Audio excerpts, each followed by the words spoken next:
Welcome to Plan9Crunch. You know, we started Plan9Crunch about in the late spring, and recently we celebrated 100 subscribers on our YouTube page. We now have 105. And so that was a big deal for us. We're growing. We appreciate all your help by watching it and telling other people. We also wanted to sort of bring in the fact that Ed Wood, who was born in 1924, his 100th birthday is on October 10th. And so today we are going to take a look at one of his classic films, which is Bride of the Monster, 1955, and it stars Bela Lugosi in his last speaking role. Lugosi plays Dr. Erich Vornoff, who is on the run from communists and maybe even Nazis. It's kind of left as to what it actually is he's running from. He might have been in Hungary, he might have been in the Soviet Union, he might have even been running from Germany because Professor Straussky, played by George Beckwar, who is trying to search for him, talks about how the master race will benefit from from Vornoff's work. So anyways, one of the best scenes in an Ed Wood film, and probably the best performance Bela Lugosi gave in a scene, is when Lugosi talks about his history and his dreams and the things he has lost as he's fled to the US trying to stay away from the totalitarians. And he and Beckwar are having a conversation. So Straussky is trying to play to Vornoff's, I don't know, vanity, telling him how wonderful he is and everything. Vornoff has been around long enough to know that he's getting a snow job, more or less. So I want to take a scene. It's going to last about 2 minutes, and Vornoff is going to have two places where he talks. The second one is one that Ed Wood wrote specifically for him. And if you remember in the Ed Wood movie, Bela Lugosi tells Ed Wood, "Don't worry, I can say this. I have no trouble remembering this." So Jack, let's go to that and start it, all right? Well, you can have everything at your disposal. This is Straussky. Lugosi Why do chuckle. you laugh? Surely this is not a laughing matter. My dear Professor Straussky, 20 years ago, I was banned from my homeland, parted from my wife and son, never to see them again. Why? Because I suggested to use the atom elements for producing super beings. Beings of unthinkable strength and size. I was classed as a madman, a charlatan, outlawed in a world of science which previously honored me as a genius. Now, here in this forsaken jungle hell, I have proven that I am all right. Now, Professor Straussky, it is no laughing matter. Yes. Yes, indeed, it was a tragic error. But as soon as I learned how correct your findings were, always have been, I informed those in authority. Vornoff, I have searched for you everywhere. Everywhere I hear stories of monsters. Now I am here, sent to bring you home. Here it is. Home.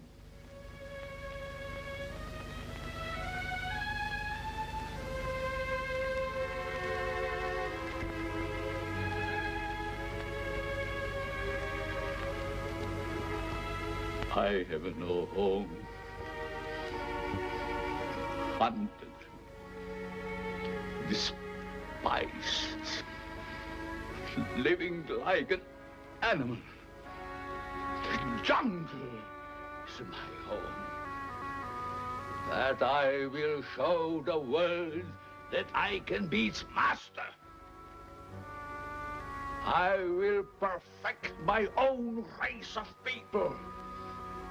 A race of atomic supermen which will conquer the world. Yes.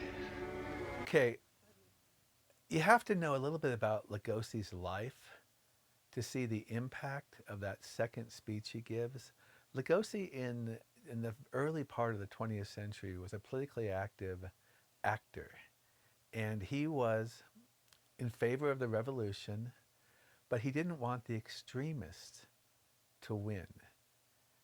And he basically had to, when things changed and things got really bad in Hungary, Lugosi had to flee for his life, essentially.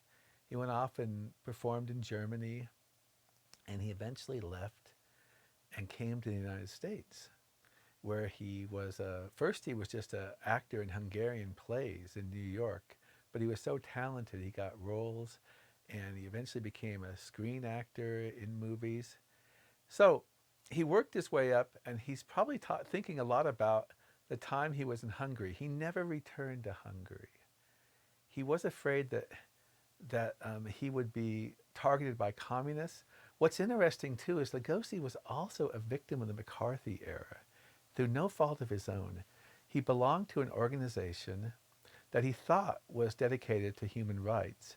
It turned out to be a communist front. Once he knew that, he immediately got away from it and denounced it. However, during the McCarthy era, some right-wing Hungarian journalists tried to paint him as a communist sympathizer. And also it happened, and he was being harassed by people who were caught up in that kind of hysteria. And he gave testimony to the congressional committees at that time, talking about how much he loved America and how he had repudiated that organization. Lugosi was always strong for freedom. He believed in artistic freedom. So when he's speaking, he's at a low point in his career. And I really think when he gives that speech, he's thinking about his history and what he's gone through. And even at this time where he's basically not getting calls from major studios, he's still out there doing his work. And it is a powerful scene. Rob Craig, in his book on Ed Wood called Mad Genius, talks about how Lugosi showed tremendous amount of energy for a very old man when he was filming Bride of the Monster. There's a book on Bride of the Monster that is really good. It's from Bear Manor Media. I'm holding it up here. It's called, they call it Scripts from the Crypt. And this is Bride of the Monster. And it includes the original script. It includes like an overcap of the movie from Gary Rhodes, some tidbits from Tom Weaver, and a whole bunch of other things. Dr. Robert Kish, who is a Hungarian, he talks about the release of Bride of the Monster in the book, and Bride of the Monster did very well. With the possible exception of The Violent Years, which Ed Wood wrote for Headliner Productions, Bride of the Monster was probably the best grossing film he made among his independent productions. It just played just about everywhere. It played in regular theaters, it played in drive-ins, and it played for years. Now, of course, the sad thing is Wood really didn't see any money from this. And that would be a hallmark of his career, just not being able to reap any kind of benefits long-term than what he had. We're going to see one more scene here that if you saw the movie Ed Wood, you might have known about the conflict between Loretta King, who plays Janet Lawton, the intrepid reporter, and Dolores Fuller, who plays, what do they say? They call her the filing clerk or something? I can't remember. But anyway, so Fuller was, for a long time, Wood's live-in girlfriend. And Loretta Park's Janet Lawton role was originally for Fuller. Wood gave King the role. Now, it's very murky as to why he did. For the rest of her life, Dolores Fuller believed that Loretta King had promised to give Wood money and then didn't have money to give him. Now, that's depicted in the movie Ed Wood also. But I have read interviews with Loretta King, including one in Cult Movies, although it may have been in the magazine that they had behind Cult Movies, Spaceman, but it's in Cult Movies essentially, where she says, no, that didn't happen. Wood was looking for an experienced actress, and she did have experience, particularly on the stage. So I think it's kind of, I don't think Ed Wood really thought Loretta King had money, but that that idea still persists today. I just think he thought that she was best for the role. Anyways, we're going to watch the scene for like 15 seconds it lasts, where Loretta King's Janet Lawton interacts with Dolores Fuller's, the file clerk. And they recreate this scene in the movie Ed Wood, but here's the original from Bride of the Monster. Could you roll it for us, Jack? Dear Tilly, call the boss. Tell him I'll be gone the rest of the day. I'll report in later. Sure thing. On something hot? Oh, it could be. Oh, and Dick, call him at headquarters. We're going to get Break to my Dolores dinner date Fuller. with them. Tell him I have an ulcer or something. Leave it to me. I fix. Okay. Hi, Janet. Oh, hi, Marge. Janet, still on the monster hunt? What do you think? I think the boss has been looking for you all day. Something about the police wanting those monster stories 86. You've got the whole town in a panic. I didn't hear you. I said I know what you said, but I didn't hear you. I get it. See you later. So Bride of the Monster was probably, many people have said this, and I kind of agree, Ed Wood's homage to the Monogram films that he enjoyed, 10 to 15 years earlier. It was a low-budget film with heart. Let me just give you an idea of the Ed Wood troupe that was in this movie. Besides Bela Lugosi, it had Tor Johnson as Lobo, Loretta King. Oh, no, Loretta King was not part of his troupe, I'm sorry. Harvey B. Dunn as Captain Robbins, Paul Marco as Officer Kelton, Don Nagel as Martin, Bud Osborne as Mac, Dolores Fuller as Margie, and Ben Frommer as a drunk. These were all people who were in more than one Ed Wood film. Now, this movie was originally crafted by Alex Gordon, Ed Wood's English friend. However, you can tell just by seeing the final script is it's mostly Ed Wood. And there was a chance that this film might have been selected by Allied artists, which were much bigger than independent Ed Wood, but still a B-movie firm. And the idea was to have, I'm glad this didn't happen, because the idea was to have Boris Karloff, I believe, playing Eric Vornoff, and Lon Chaney Jr.